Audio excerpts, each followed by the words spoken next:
বোমা উদ্ধার ঘিরে চাঞ্চল্য দৌলতাবাদের গিরিনগর এলাকায়। স্থানীয় সূত্রে জানা যায়, বৃহস্পতিবার সকালে গিরিনগর প্রাথমিক বিদ্যালয়ের সংলগ্ন কলাবাগানে বালতি ভর্তি সকেট বোমা দেখতে পায় স্থানীয় বাসিন্দারা।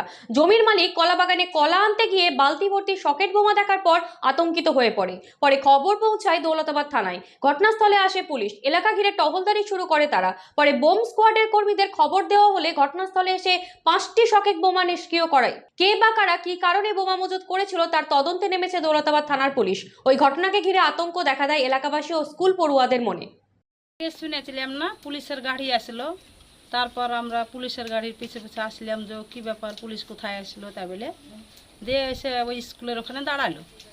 দাঁড়িয়ে দেখছি ওই সাইডে চলে গেল পুলিশ। আমরা আবার পুলিশের পিছে পিছে গেলাম, যাইয়া বলছি যে কি ব্যাপার, পুলিশ কেন এখানে? তো বলছে যে বম পাওয়া গেছে তা বললো।